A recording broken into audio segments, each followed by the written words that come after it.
Bonjour à tous, bienvenue sur cette nouvelle vidéo pour notre quête vers le titre d'ingénieur.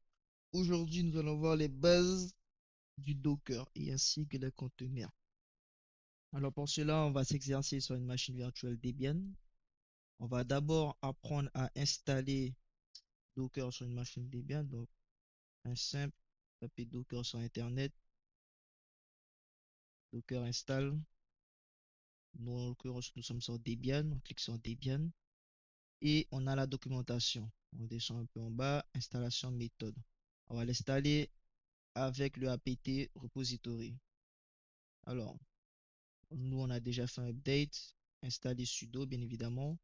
On va installer le certificat. Hop.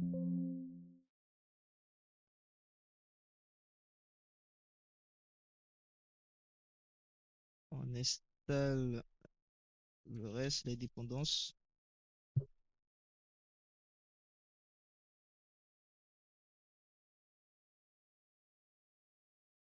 les droits d'accès.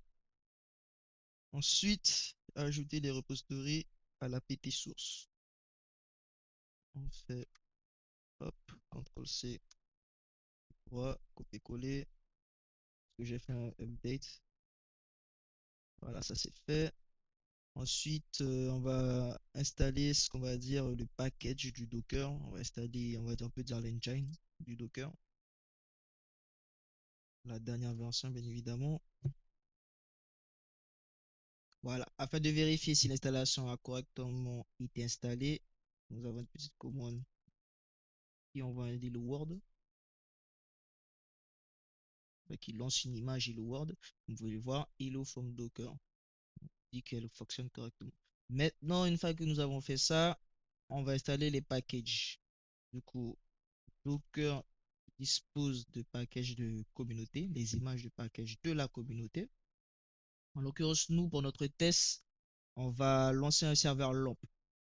On tape LAMP. On va sur le site internet Docker Hub. On va prendre celui-là, le deuxième, le matrayer slash LAMP par matrayer, matrainer. Hop. Donc, dans chaque Docker, il y aura une pull command. On va copier, on la lance. Voilà. Maintenant, on descend un peu plus bas pour savoir comment on utilise l'image.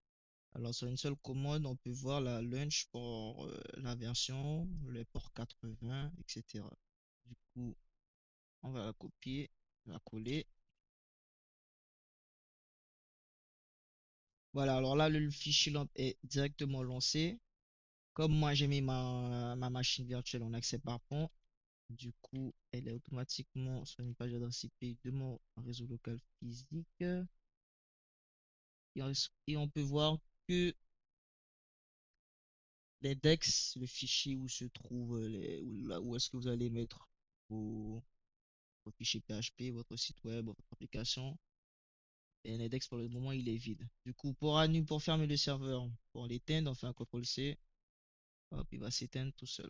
On descend un peu en bas, par exemple ici, il y a la documentation, voilà, adding your own content.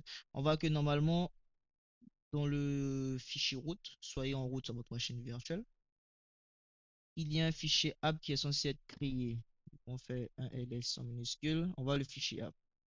On voit le fichier app, on voit qu'il est vide, du coup on va créer un nouveau fichier. Bien évidemment .php.